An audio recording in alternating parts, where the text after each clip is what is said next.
Hi guys! Welcome to my YouTube channel po. New day, new video po tayo ngayon na pag-usapan po natin ay tungkol po sa ating mga ATM cards. Ayan po.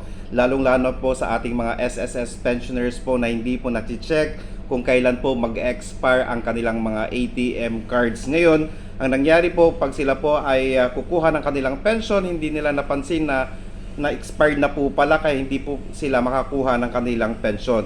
Sa ating mga SSS pensioners po, paki-check po ang inyong ATM cards dahil may expiration po ito. Kaya nandyan po yung mga mababasa po nating valid until, yun po yung mga expiration po niya. Ngayon, kung ang inyong ATM cards na ginagamit sa pension ay malapit na pong mag-expire, pumunta po kayo sa pinakamalapit na bangko po ninyo at kinakailangan nyo pong kumuha ng bagong ATM card.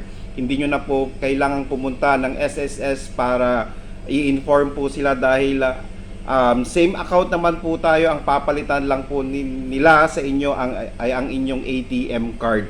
So pumunta po sa pinakamalapit na bangko po ninyo at maghingi po kayo ng bagong ATM card sa kanila po. At kung ang ating mga pensioners po dyan ay hindi na po makapunta ng bangko, gawin nyo na lang po, pwede po kayong humingi ng SPA, Special Power of Attorney po, or authorization po. Kung hindi naman po kayang gumawa, pwede po ninyong videohan ang inyong relative, ang inyong pensioner po, at ipakita po ito sa bangko po ninyo na hindi na po kayang pumunta ng pensioner sa bangko po niya. Okay, ulitin po natin, kinakailangan din po ninyong i-check ang expiration ng inyong mga ATM cards dahil isa rin po yan na rason kung bakit hindi po kayo makapag-withdraw dahil ito po ay kung ang inyong ATM card ay expired na po, para hindi po magka-problema at diretso po ang inyong pagkubra ng mga pension ng inyong mga mahal sa buhay o ang mismong pension po ninyo. Kinakailangan nyo pong i-check ang expiration date po niya na naka-indicate po sa ating ATM cards para maiwasan po ang hindi po pagkubra ng inyong mga pension. Okay?